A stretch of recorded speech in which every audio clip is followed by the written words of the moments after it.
The life insurance industry, a $766 billion industry where young people are making money like never before. So, how can so many people fail at it?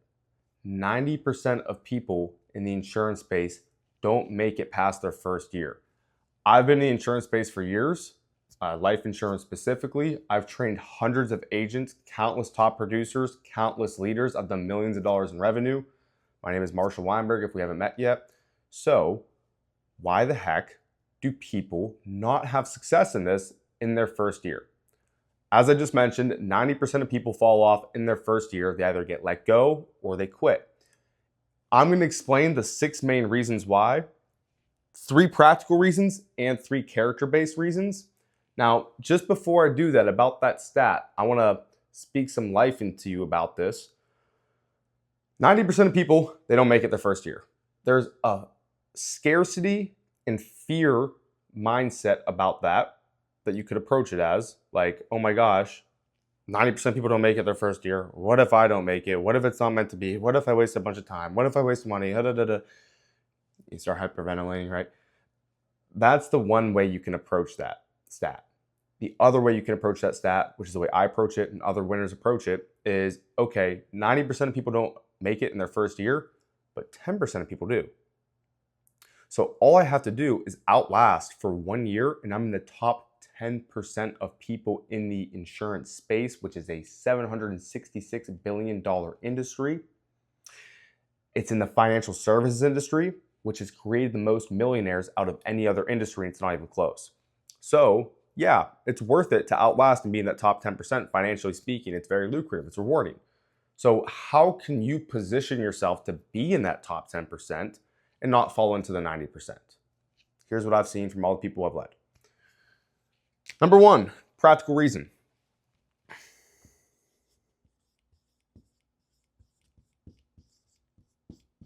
And I apologize for the bad handwriting. There's a little bit of a glare going on. I do not have good handwriting. That's okay. I don't really need to have good handwriting. I type on a computer all day. Presentations. That's the first reason why these are the practical reasons why. Presentations.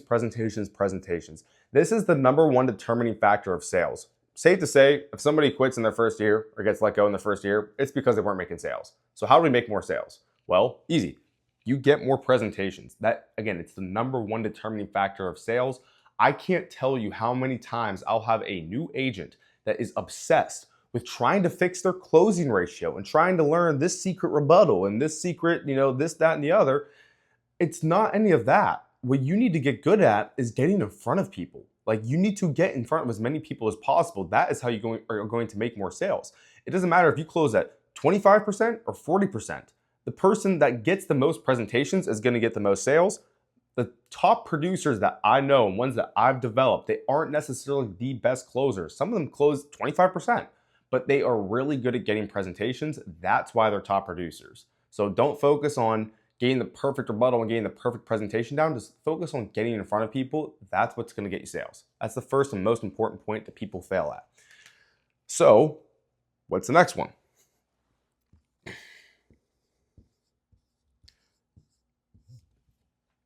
Phones. I underlined it. This, maybe you're thinking this. Maybe you're like, okay, obviously, Marshall, phones are important because phones get you presentations. Ugh. Yeah, you're right. Phones get you presentations. That's why they're important. Okay, cool. But what specifically about the phones do people fail at? Because everything starts with the phones. If you're not good at the phones, you won't get presentations, right? So what it is about the phones, there's 2 main things that I see that kill people whenever they're new in the insurance space. The first one's volume. You have to be able to make phone calls in order to be able to have success.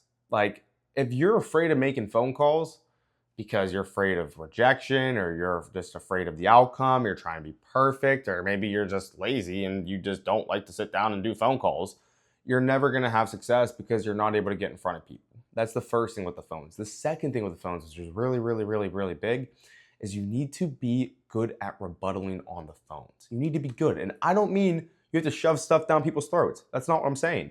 But you have to be good at rebuttaling and objection handling, quick on your toes, like learn, like, and here's the thing, it's not like you gotta learn 20 different rebuttals. Like there's 3 main rebuttals that cover 90% of the rebuttals you get on the phones. If you can master those 3 rebuttals, you'll be good at the phones.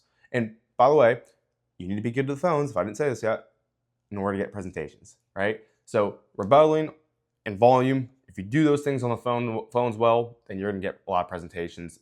This is probably the most important thing for getting presentations. It is the first step in that sales flow of getting presentations, referrals, and sales, and all that. Speaking of referrals, what do you think number 3 is? Refs. Referrals, for sure, it's short for referrals. Now, most life insurance opportunities, whenever they say referrals, they're referring to going to Thanksgiving dinner and sitting down and getting all of your friends and family members' contact information and names and social security numbers. And those are your referrals and those are your sales. That's not us. We don't do that crap. Okay, don't worry. That's something I'm so thankful for because I feel like that'd be awkward. And I've never tried to sell a friend or a family member, and I've sold thousands of people, and it was never a friend or a family member. No hate if you've done it, but if you have to do that, I would question the opportunity you're in. Referrals. This is what multiplies your presentations and divides your phone calls made. Input versus output.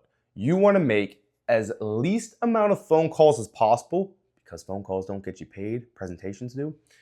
And you want to make as many presentations as possible. Every single night, I go over numbers with a bunch of people in my agency. And we go over the numbers, we go over phone calls made, we go over presentations, we go over referrals collected. Those are some of the main ones. It's funny because the people that get the most presentations make the least amount of phone calls. Now you're probably wondering, how the heck's that? You just said that's point number 2 is being good at the phones. Yeah, I did. Because phones get you presentations, but presentations get you referrals. And once you get referrals, now we can get presentations without having to do a bunch of these annoying phone calls. Okay, so again, phones equal presentations. I'm just gonna do this. Boom, boom. Yay, we got phones getting presentations. Presentations get us referrals. And then referrals get us presentations. So the more referrals that we can continue to collect from the presentations that we have, we can multiply the amount of presentations that we have. And on those presentations that we get from referrals, we can collect more referrals, and it's a self-completing loop. Those are the 3 most practical reasons why people fail in the insurance space in their first year. Presentations, a lack of. Phones, skill set and volume. And referrals, typically a crappy referral system or just not understanding the importance of it. Okay? Now, that's all great, and those all things are necessary, and those 100% apply. You can understand what I'm saying right now, and you can still not have success. And the reason why is because of character. And I'm just gonna say the 3 most common character flaws that I see. And I had one of these too whenever I started, and I had to get over it. I had to fall on my face in order to get over it. These are the 3 most common ones that I see that kill people's success. And sometimes you see someone that's so talented and is doing all those things right, and you're like, oh my gosh, this person can be amazing, but they have one of those character flaws. And you try to work with them on it, and they don't fix it, and they end up being a waste of talent, unfortunately. Now, I just want to say before I talk about the character traits, I'm not going to mention the most obvious one, which is like, oh, work ethic and discipline. Like, yeah, no crap. You have to have work ethic and you have to have discipline. I'm not going to mention that one because that's just what gets you in the door. You can't expect to out-earn people if you don't outwork people. Like, that's obvious. Yeah, you need to make the phone calls. You need to have a good work ethic. You can't work 4 hours a day. It's never going to work. You're not going to become a millionaire that way. Now, let me just jump into what the first point is.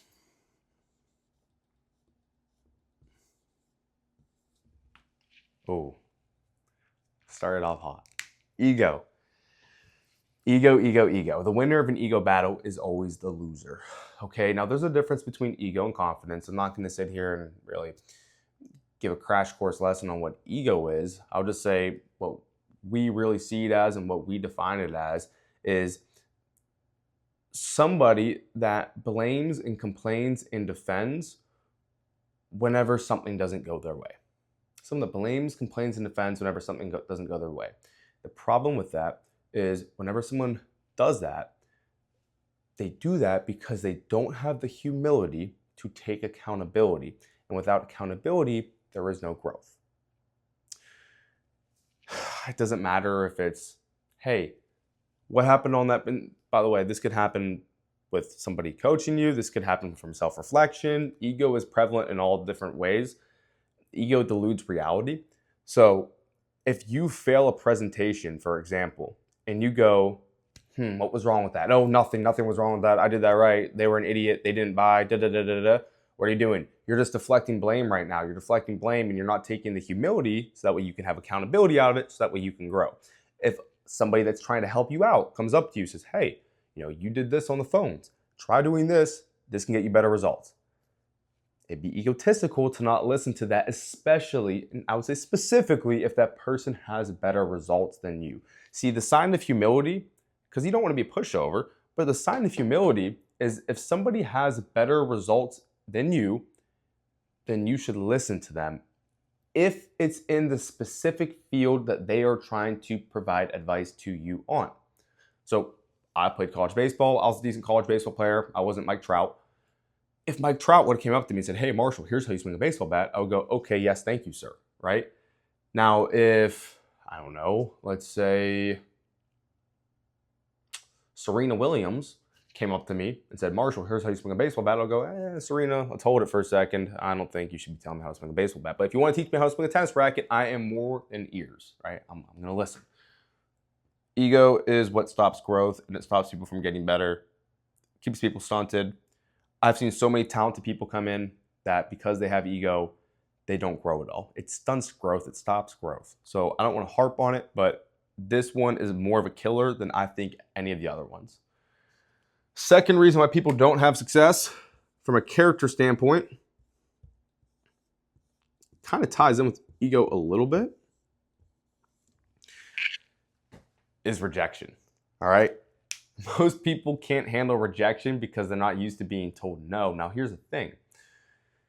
Some people have a positive relationship with rejection. Some people have a negative relationship with rejection. If you have a positive relationship with rejection, well, the way it works is, I'll give you an analogy. If you get told no, that means you did something wrong. Okay? So let's say I'm playing tennis with Serena. Me and Serena are playing tennis. Okay, I decided to take some tennis advice from her. Okay, me and Serena are playing tennis, and I keep on getting beat. Okay, and she goes, "Oh, it's because," and I don't know anything about tennis. So, but she says, "Oh, it's because you're not keeping your elbows in, and you're not, you're not, I don't know, yelling whenever you hit it, right?" If I hear her say that, and I get negative, and I get upset about that, then that means that I have a negative relationship with rejection because I'm taking it personally. If I hear her say that and I get excited because I'm like, oh crap, okay, I need to keep my elbows in. I need whenever I swing a tennis bracket. If she says that to me and I'm like, oh, I'm excited because now I can grow and I can get better from that, that's a positive relationship with rejection. So if you get told no on a presentation, if you get shut down on the phones a bunch and you're like, crap, I got rejected. This person on the phone said XYZ to me. You should be excited because they just exposed a gap in your game and you can go and you can work on that gap in your game and get better from it. And now you just leveled up. If they tell you that you can't afford it, they can't afford it, and you stumble over the rebuttal for that, you need to go look at yourself and not get upset and get negative with yourself. You need to look at yourself and get positive and think, okay, they just exposed a gap in my game. They just showed me that I don't know the affordability rebuttal like I need to. Let me practice it. Let me hammer it a bunch of times. And then I'm never going to get beat with that again.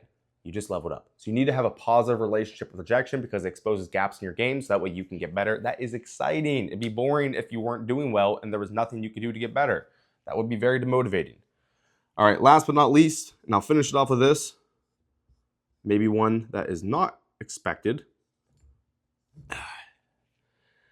is ethics. This is a big one, especially in the insurance space. There's a lot of unethical people in the insurance space. A lot of unethical people. And I've definitely have trusted people that I shouldn't have trusted for sure in the insurance space, and have gotten the back end of the stick with that for sure. Short end of the stick, stabbed in the back with that, right? Now, here's what I'll say about this. This is a tricky one. Because let's say you do all these right. Okay, on paper, you're perfect. You're going to have success, right? if these two are in place as well, of course. Like if you have low ego, like you learn, because the ego is going to get you in the door. The ego is going to allow for people to learn all of these, having low ego. Okay, a positive relationship with rejection is going to allow for people to get better at all these things. So you learn all these things from having humility. You get better at all of them from having rejection, or like a good relationship with rejection, right? And you're winning, and you're doing well, like at that point, without even this in the mix, without ethics in the mix. Like if you have these 5,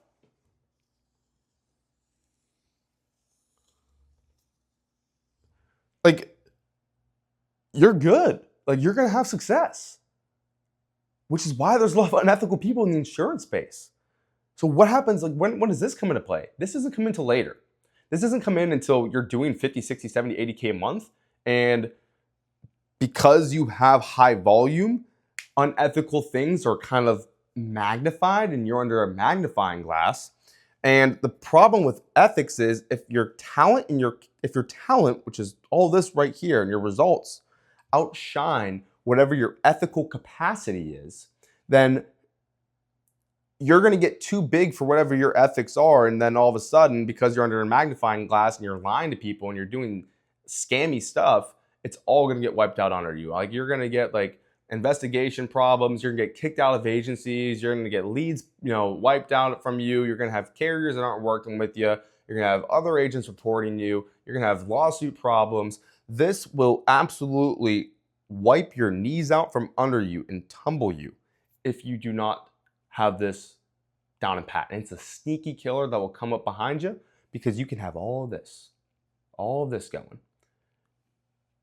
And if this isn't right, then you will get wiped out. And I've seen it time and time again of crazy successful people, crazy talented people. They come in, they kill it, and it's like, this person's awesome. They seem great. But then all the skeletons come out of the closet from the policies that they're writing and the things that they're saying, and blink of an eye, they're gone. They get wiped out.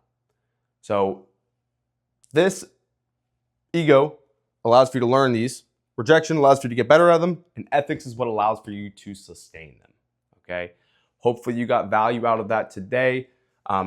If you're interested in learning more about this, obviously subscribe. I'm also on Instagram under Marsh Motivates. And if you are interested into getting into the insurance space, hit me up on Instagram at Marsh Motivates. You can send me a DM on there, or you can click the link in my bio and also join an overview call. I usually hold them at 8 p.m. Eastern time. All right, see you on the next one.